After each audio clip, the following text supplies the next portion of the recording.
झालं.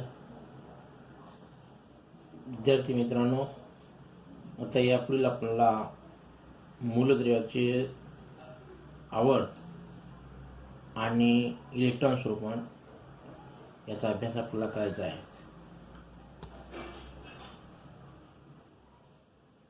आम्हाला आतापर्यंत आपण असं पाहिलेलं आहे की या मूलद्रव्यामधील संयोज्या इलेक्ट्रॉनची संख्या वेगवेगळी आहे, मात्र त्यांच्यातील जी कवचाची संख्या आहे ती संख्या मात्र एकसारखी असलेला आपल्याला दिसून आलेला आहे. यानंतर आपलं असं दिसून येतं की आवर्तामध्ये आपण डावीकडून उजवीकडे जाताना जसजसा अनुवांक जो आहे तो अनुवांक एकाने वाढत जातो. म्हणजेच आपण जर पहिलं किंवा दुसरं आवर्त घेतलं लिथियम पासून निऑन पर्यंत, तर याच्यामध्ये लिथियमचा अनुवांक 3 आहे, बेरिलियमचा 4, बोरॉन 5, कार्बन 6, नायट्रोजन 7, ऑक्सिजन 8 आणि फ्लोरीन 9 आणि शेवटी निऑन हा 10 आहे. म्हणजेच काय झालेलं आहे तर एक एक अशा पद्धतीने त्याचा अनुवांक वाढत गेलेला आहे. मग अनुवांक जसा वाढत जातो तशी जे संयोज्य इलेक्ट्रॉनची संख्या आहे ती संयोज्य इलेक्ट्रॉनची संख्या सुद्धा एक एकने वाढत जाते. लिथियमचं संयोज्य इलेक्ट्रॉन 1 आहे, तर निऑनची संयोज्य इलेक्ट्रॉन ही 8 आहे. म्हणजेच आपण जर पाहिलं तर इलेक्ट्रॉन संयोज्या किंवा आपण संयोज्य इलेक्ट्रॉन ही जर पाहिलं तरी त्याच्यात सुद्धा मध्ये काय होते, वाढ होते हे आपल्याला दिसतं. आणि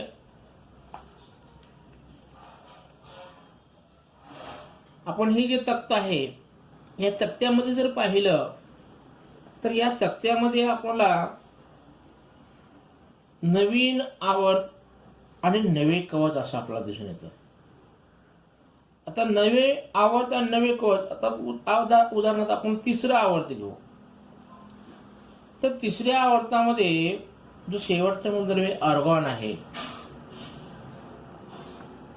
तर त्या शेवटच्या मूलद्रव्य आर्गॉन मध्ये इलेक्ट्रॉन स्वरूपण बघा तुम्ही कशा पद्धतीचं आहे, 2 8 8 2 8 8 याचा अर्थ त्याला 3 कवच आहेत.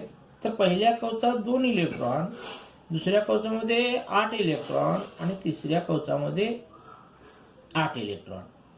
म्हणजे इथं 3 कवचानं ह्याचं जे आवर्त आहे ते आवर्त म्हणजे संपलं. मग आता पुढे आपण जर पाहिलं इकडं पोटॅशियमकडे, तर पोटॅशियम हा 4थ्या आवर्तात आहे. माझं 4थ्या आवर्त आहे म्हणजे नवीन आवर्त सुरू झालं. नवीन आवर्त सुरू झालं म्हणजे झाल्यानंतर त्याला नवे कवच सुद्धा सुरुवात झालं. या 2 मूलद्रव्याची आपण कवचाची जर तुलना केली तर आर्गॉनला 3 कवच आहेत म्हणजे तो तिसऱ्या आवर्तात आहे, आणि जो पोटॅशियम आहे त्याला 4 कवच आहे म्हणजे तो 4थ्या आवर्तात आहे. मग 4थ्या आणि तिसऱ्या आवर्तामध्ये काय फरक जाणवतं तर त्याचं आवर्त सुरू झालं, नवीन आवर्त सुरू झालं की त्याला नवीन कवच सुरुवात होतं. हे आपल्याला या तक्त्यातून दिसून येतं. आणि अशा प्रकारे काय म्हणतात का ह्या आवर्त आणि इलेक्ट्रॉन स्वरूपण दिसून येतं. आपल्याला असंही म्हणता येतं की ज्या मूलद्रव्यामधील इलेक्ट्रॉन असलेल्या कवचाची संख्या एकसारखी असते ती मूलद्रव्ये एकाच आवर्तात असतात असं आपल्याला म्हणता येतं. आता दुसऱ्या आवर्तातील lithium, beryllium, boron, carbon, nitrogen, oxygen, fluorine व निऑन ही जी मूलद्रव्ये आहेत, या मूलद्रव्यांच्या के व एल हे दोन कवचामध्ये इलेक्ट्रॉन असतात. तर तिसऱ्या आवर्तात जर आपण विचार केला तर तिसऱ्या आवर्तात असलेल्या sodium, magnesium, aluminium, silicon, phosphorus, sulphur, chlorine व आर्गॉन या मूलद्रव्यांच्या के, एल व एम या तीन कवचामध्ये इलेक्ट्रॉन असलेले आपल्याला दिसतात. म्हणजे दुसऱ्या आवर्तात फक्त दोनच कवच आपल्याला पाहायला मिळतात, तर तिसऱ्या आवर्तात तीन कवच असलेले आपल्याला दिसतात आणि त्या कवचामध्ये इलेक्ट्रॉन वितरलेले असतात. मग या मूलद्रव्यांचे इलेक्ट्रॉन स्वरूपण आपण लिहिल्यानंतर आपल्याला त्याची खात्री येते की ती इलेक्ट्रॉन स्वरूपण कशा प्रकारे वितरलेली आहेत. मग आधुनिक आवर्त सारणीतील एका आवर्तामध्ये डावीकडून उजवीकडे जाताना बाह्यतम कवचामध्ये इलेक्ट्रॉन भरलेले जातात किंवा भरले जातात. जसं आपण सोडियमकडून आर्गॉनकडे जाऊ तसं त्याच्या बाह्यतम कवचात एका इलेक्ट्रॉनची भर पडत जाते आणि शेवटी जो तिचं बाह्यतम कवच आहे ते कवच 8 इलेक्ट्रॉन पूर्ण होतं आणि पुढचा आवर्त सुरू होताना नवीन इलेक्ट्रॉन कवच भरायला का होतं सुरुवात होतं. म्हणजे अशा पद्धतीनं मागच्या तक्त्यामध्ये पाहिलेलं आहे आपला की इथं नवीन आवर्त आणि नवे कवच अशा पद्धतीनं काय होतं माहिती का निर्माण होतं. मग पहिल्या 3 आवर्तामधील मूलद्रव्याची संख्या जी आहे ही संख्या कवचाची इलेक्ट्रॉन धारकता व इलेक्ट्रॉन अष्टकाचा नियम जो आहे तो इलेक्ट्रॉन अष्टकाच्या नियमावरून ठरवला जातो. मग आता इलेक्ट्रॉन अष्टकाच्या नियमावरून कसं ठरवलं जातं तर आपल्याला माहित आहे की कवचाच्या इलेक्ट्रॉन धारकतेनुसार पहिल्या आवर्तात 2 मूलद्रव्ये आहेत तर दुसऱ्या आवर्तात 8 मूलद्रव्ये आहेत.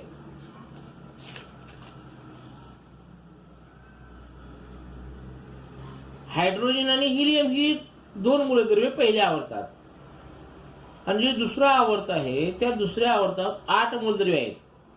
Lithium, beryllium, boron, carbon, nitrogen, oxygen, fluorine आणि न्यूऑन अशी 8 मूलद्रव्ये आहेत. मग इलेक्ट्रॉन अष्टकाच्या नियमानुसार तिसऱ्या आवर्तात सुद्धा 8च मूलद्रव्ये आहेत. मग तिसऱ्या आवर्तातली 8 मूलद्रव्ये कोणती? Sodium, magnesium, aluminium, silicon, phosphorus, sulphur, chlorine, argon. मग अशा पद्धतीने आपल्याला दिसून येतं की दुसरा आणि तिसऱ्या आवर्तनामध्ये असणाऱ्या मूलद्रव्याची संख्या सारखीच आहे. मग याच्या पुढील आवर्तनामध्ये इलेक्ट्रॉन भरण नियंत्रित करणारे आणखी काही घटक आहेत. ते कोणते घटक आहेत याचा जो विचार आहे की आपला पुढील येणाऱ्या इयत्तेमध्ये आपल्याला करायचा आहे. परंतु मूलद्रव्याची जी रासायनिक अभिक्रियाशीलता आहे मग ही अभिक्रियाशीलता त्याच्या संयोजक इलेक्ट्रॉनची संख्या व संयोजक कोणते आहे यावरून ठरवता येतं. म्हणजे कोणती मूलद्रव्ये अधिक क्रियाशील आहेत, कोणती मूलद्रव्ये कमी क्रियाशील आहेत आणि कोणती मूलद्रव्ये रासायनिक अभिक्रियेमध्ये भाग घेत नाही हे आपल्याला जर ठरवायचं असेल तर संयोजक इलेक्ट्रॉनची संख्या कशी आहे आणि त्याला संयोजक कवच कोणतं आहे यावरून आपल्याला ठरवता येतं.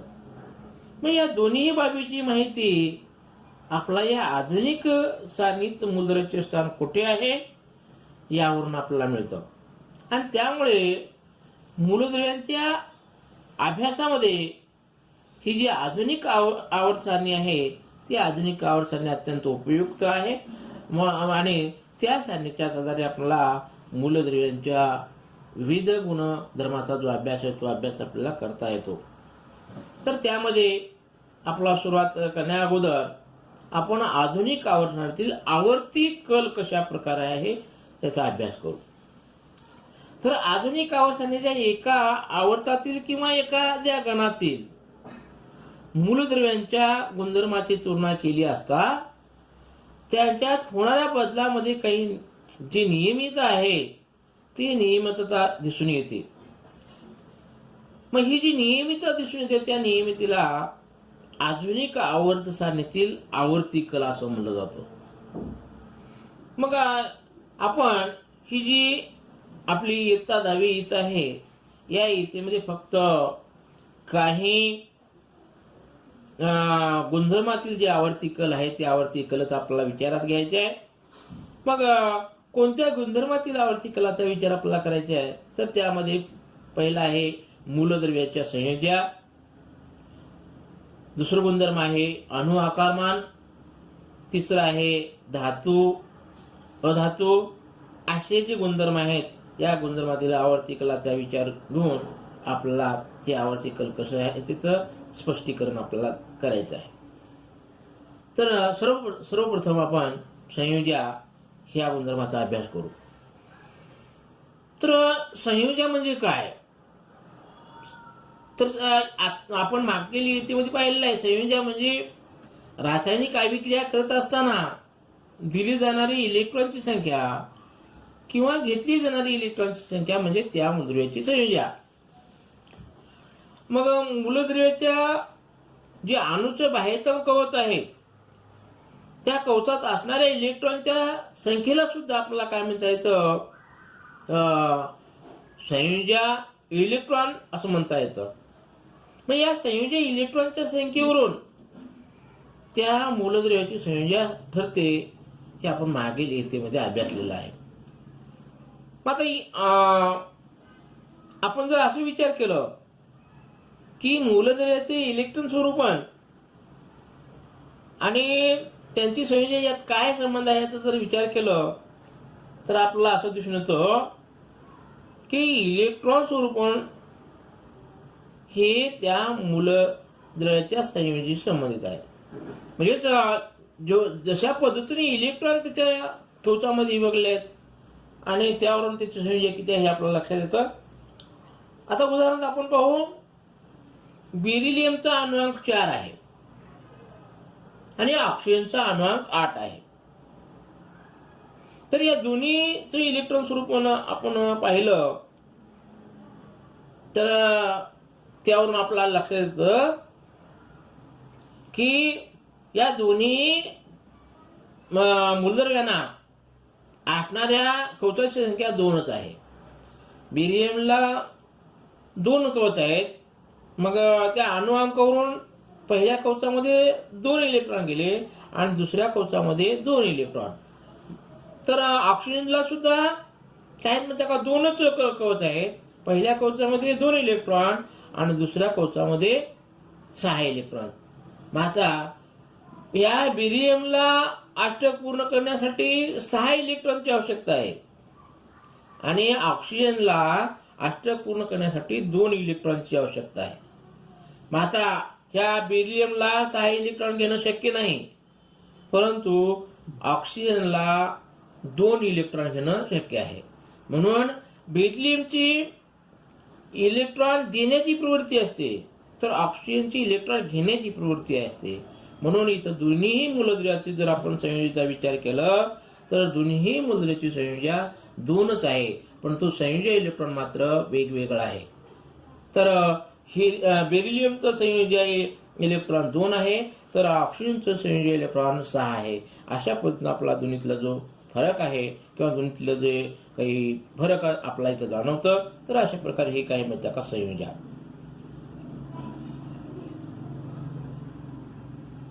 त्यानंतर दुसरं गुणधर्म आपण पाहू अणु आकारमान. तर आकारमान हा द्रव्याचा मूलभूत गुणधर्म आहे आणि या अणूचे आकारमान ते त्याच्या त्रिज्येनं दर्शवलं जातं. आता त्रिज्या म्हणल्यानंतर अणू हा एक भरीव गोल आहे. मग गोलाला काय असे त्रिज्या असते, त्यामुळे आपल्याला त्या त्रिज्येवरून त्याचं आकारमान ठरवू शकतो. मग अणुत्रिज्या म्हणजे काय, तर अणुत्रिज्या म्हणजे अणुकेंद्रक व बाह्यतम कवच यामधील अंतर होय. आता बाह्यतम कवच यामधील अंतर म्हणजे काही काही मूलद्रव्यांना 1, काही मूलद्रव्यांना 2, काही मूलद्रव्यांना 3 अशा प्रकारचे कवच आहेत. म्हणून त्यासाठी तिने काय म्हणलंय, त्याची बाह्यतम कवच कोणती असेल, त्या बाह्यतम कवचापासून त्याच्या केंद्रकापर्यंत जे अंतर असेल त्या अंतराला आपण अणुत्रिज्या असं आपण म्हणतो. मग ही जी अणुत्रिज्या आहे, ही अणुत्रिज्या व्यक्त करण्यासाठी काही एककाचा वापर केला होता. तर त्यामध्ये एक एकक आहे नॅनोमीटर आणि दुसरं एकक आहे पिकोमीटर. पण ही दोन्हीही जी एकक आहेत, या एककाच्या मधून अणूची त्रिज्या मोजली जाते. आणि नॅनोमीटरहून लहान असलेलं एकक म्हणजे पिकोमीटर. म्हणजे मोठे एकक नॅनोमीटर आणि लहान एकक पिकोमीटर. आता याची तुलना केलेली आहे. एक पिकोमीटर म्हणजे किती मीटर, तर एक पिकोमीटर म्हणजे 10⁻12 मीटर. म्हणजे 10⁻12 मीटर याची तुलना आपण एक पिकोमीटर शिकवतो. मग अशा पद्धतीने हे अत्यंत अशा लहान प्रकारचे एकक या अणुत्रिज्या बोलण्याचं आहे. आता इथं आपल्याला काही मूलद्रव्याचा जे अणुत्रिज्या आहे ते अणुत्रिज्या कशी असते ते सांगितलं आहे. तर आपल्या आधुनिक आवर्त सारणीमध्ये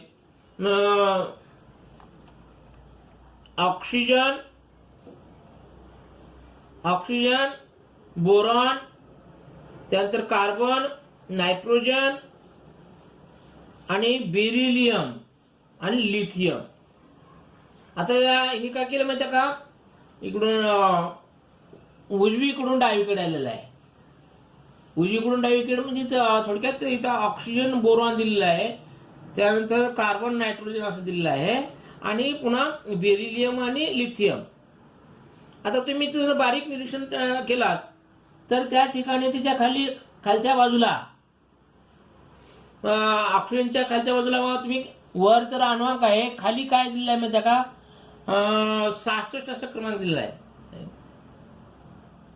तर हे जे 66 आहे, हे 66 जे क्रमांक आहे ते काय अणुत्रिज्या म्हणजे ऑक्सिजनचं 66, बोरॉनची 88, कार्बनची 77, नायट्रोजनची 74, बेरिलियमची 111 आणि लिथियमची 152.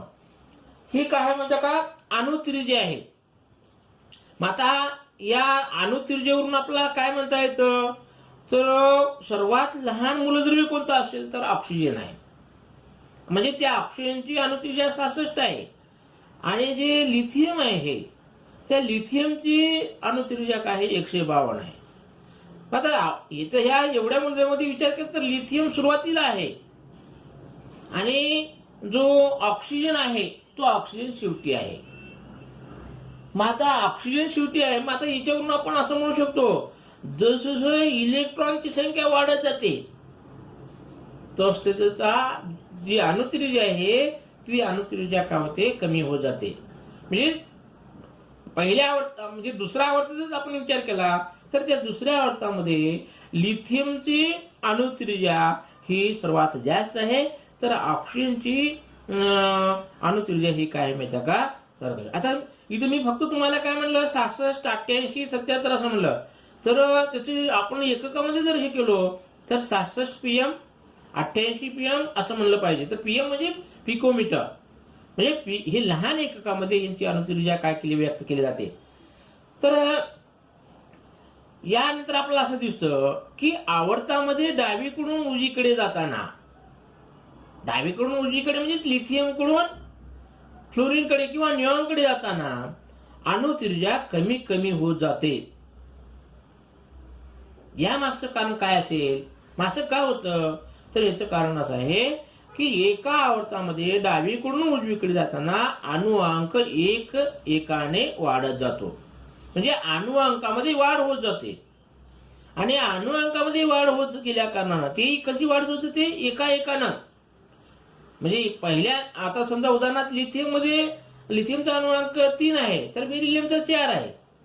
त्यानंतर बेरिलियमचा 4 म्हणजे बोरॉनचा 5 आहे. म्हणजे अशा प्रकारे एकाने वाढत जाते आणि त्यामुळे काय होतं, केंद्रकावरील जो धनप्रभार आहे तो धनप्रभार एकनं वाढत जातो.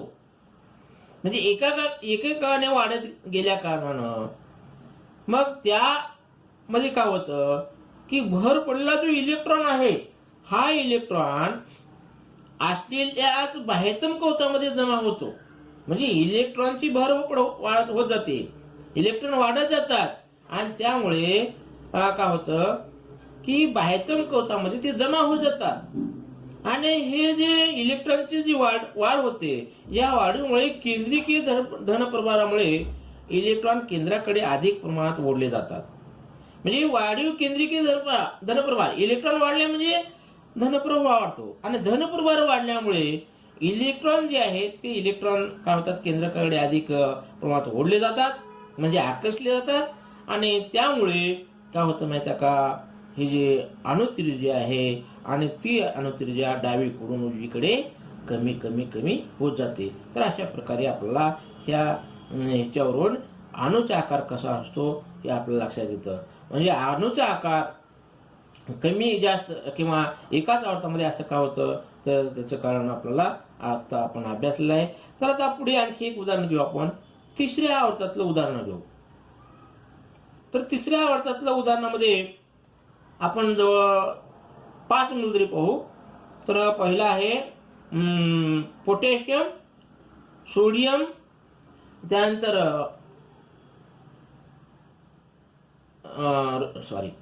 तर ही आपण काय करू, गण घेऊ. गण पोटॅशियम, सोडियम, रुबिडियम, सिशियम आणि लिथियम. म्हणजे या पहिल्या गणातले मूलद्रव्याचं आपण काय करू माहिती का, त्याचं जे अणुत्रिज्या कशी असते आपण पाहू.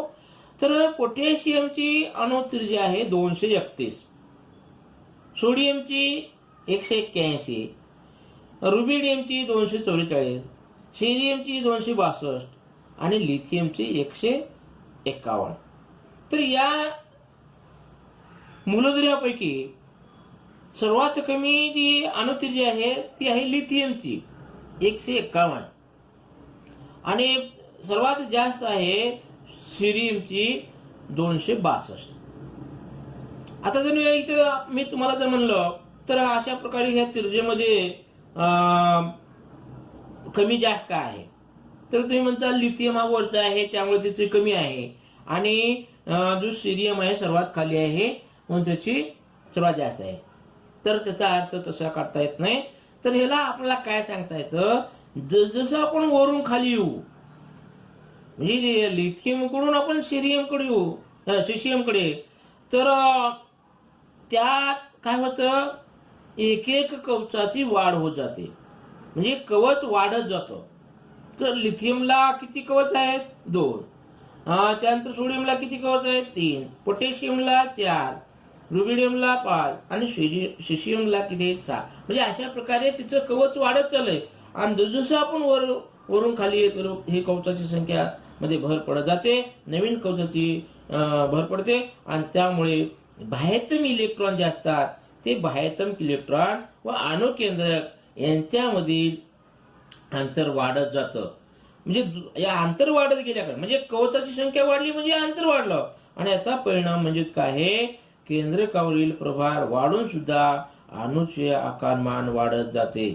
म्हणजे प्रभार वाढल्या कारणानं अणूचा आकार काय होतं वाढत जातं. म्हणजे अशा प्रकारे वरून खाली काय होतं अणूचा आकार वाढत जातो आणि ह्याच्यामध्ये आवर्तामध्ये काय होतं डावीकडून उजवीकडे जाताना काय होतं त्याचं जे अणुत्रिज्या आहे ती अणुत्रिज्या काय होते कमी होत जाते. म्हणजे आवर्तामध्ये अणुत्रिज्या कमी होत जाते आणि घनामध्ये अणुत्रिज्या काय होते वाढत जाते. मात्र तेच तुम्हाला कारण समजलं की इलेक्ट्रॉन आवर्तामध्ये वाढत जातात म्हणजे कवच वाढत जात नाहीत, परंतु गणामध्ये मात्र काय होतं, कवच वाढत जातात आणि त्यामुळे अणूचा आकार वाढत जातो. तर आपण इथं सांग घातली पाहिजे, आवर्त म्हटल्यानंतर अणु ऊर्जा कमी होते आणि गणाचा विचार जर केला तर जे अणुऊर्जा आहे ती अणुऊर्जा वाढत जाते. अशा पद्धतीने आपल्याला आवर्त म्हटल्यानंतर डावीकडून उजवीकडे आणि गणाचा विचार केल्यानंतर वरून खाली अशा प्रकारचा आपण गुणधर्माचे संग्रह करतो. तर अशा प्रकारे हे झालं काय आहे, अणु आकार.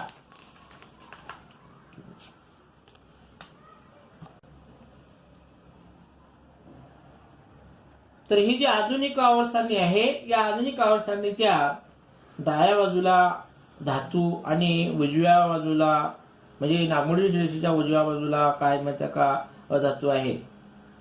तर सोडियम मॅग्नेशियम ही अशी धातुरूप मूलद्रव्ये आणि सल्फर क्लोरीन यासारखे अधातुरूप मूलद्रव्ये उजव्या बाजूला आहे.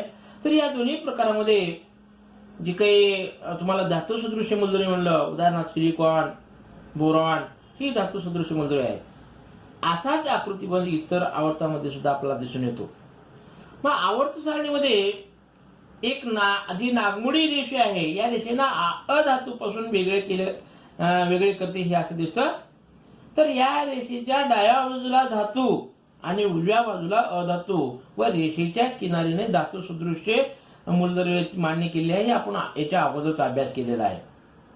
मग असं कशामुळे की झालं, असं काय करण्यात आलेलं आहे, तर त्याचं कारण आता आपल्याला अभ्यास करायचा आहे. तर धातू व अधातूच्या वैशिष्ट्यपूर्ण रासायनिक गुणधर्माची तुलना आपण करून पाहू. तर साध्या आयनिक संयुगाच्या रासायनिक सूत्रावरून आपल्याला असं दिसतं की त्याच्यातील धन आयन हा धातूपासून तर ऋण आयन हा अधातूपासून बनलेला असतो. म्हणजे मूलद्रव्यावर काय असतात, आयन असतात, म्हणजे धन आयन आणि ऋण आयन. त्यापैकी जी काही धातू आहेत ती धातू धन आयनापासून तयार होतात, तर अधातू हे ऋण आयनापासून तयार होतात. मग यावरून आपल्याला असं समजतं की धातूच्या अणूची जी प्रवृत्ती आहे ती प्रवृत्ती स्वतःचं संयोजी इलेक्ट्रॉन गमावून धन आयन बनण्याची असते. म्हणजेच धातू इलेक्ट्रॉन गमावतात आणि अधातू इलेक्ट्रॉन कमावतात. म्हणजे एकामध्ये इलेक्ट्रॉन कमावण्याची प्रवृत्ती असते तर एकामध्ये इलेक्ट्रॉन गमावण्याची प्रवृत्ती असते. आणि यामुळेच एकावर धन आयन तर एकावर काय होतो, ऋण आयन तयार होतो. आणि यालाच मूलद्रव्याची विद्युत धनता म्हणतात. म्हणजे इलेक्ट्रॉन गमावणे याला धनता म्हणलं जातं आणि इलेक्ट्रॉन कमावणे याला ऋणता म्हणलं जातं. आणि त्या उलट धातूच्या अणूची प्रवृत्ती बाहेरून इलेक्ट्रॉन संयोजका कवचात स्वीकारून जे ऋणायन बनण्याची असते आणि याचा आपण अभ्यास इयत्ता 9वी मध्ये केलेला आहे. तर आयनना राजवायूचे स्थायी इलेक्ट्रॉन स्वरूपण असतं. मग संयोजक कवचातून इलेक्ट्रॉन गमवण्याची किंवा संयोजक कवचात इलेक्ट्रॉन स्वीकारण्याची जी अणूची क्षमता आहे ही कशावरून ठरते, तर कोणत्या अणूतील सर्वच इलेक्ट्रॉन हे त्यांच्यावर धनप्रभारी केंद्रकामुळे प्रयुक्त होणारे जे आकर्षण आहे त्या आकर्षण बलामुळे अणूमध्ये धरून ठेवलं जातं. आणि संयोजक कवचातील जे इलेक्ट्रॉन व अणुकेंद्रक यांच्या दरम्यान आतील कवचामधील इलेक्ट्रॉन असतात आणि त्यामुळे संयोजक इलेक्ट्रॉनवर आकर्षण बल काय होतं, प्रयुक्त होतं. आणि याचा परिणाम काय होतो की केंद्रीय प्रभार हा मूळच्या केंद्रीय प्रभारापेक्षा थोडा कमी असतो. आणि धातूमध्ये असणारी जे संयोजक इलेक्ट्रॉनची संख्या आहे आणि ती संयोजक इलेक्ट्रॉन संख्या 1 ते 3 असते. आणि ह्या संयोजक इलेक्ट्रॉनावर प्रयुक्त होणारा जो परिणामी केंद्रीय प्रभार आहे तो प्रभार सुद्धा कमी असतो. मग ह्या दोन्ही घटकाचा एकत्रित जर परिणाम पाहिला तर धातूमध्ये संयोजक इलेक्ट्रॉन गमावून ते स्थायी जो संरूपण असलेला जो धनायन बनण्याची जी प्रवृत्ती आहे ती प्रवृत्ती त्याच्यामध्ये असते. मग मूलद्रव्यांची ही जी प्रवृत्ती आहे अथवा विद्युत धनता आहे, हे विद्युत धनता म्हणजे त्या मूलद्रव्याचा धातू गुणधर्म. म्हणजे मूलद्रव्यामध्ये धातू गुणधर्म का प्राप्त झाला, तर त्या दोन गुणधर्मामुळे सांगितलं आहे. तर एक कोणतं की इलेक्ट्रॉन गमावून स्थायी राजवायू. आता उदाहरणार्थ या ठिकाणी जो फ्लोरीन आहे हा फ्लोरीन न्यूऑन सारखे काय करतो म्हणजे त्या स्थिती प्राप्त करण्याचा प्रयत्न करतो. तर हा जो लिथियम आहे हा लिथियम काय करतो, हिलियम सारखी प्रवृत्ती प्राप्त करण्याचा प्रयत्न करतो.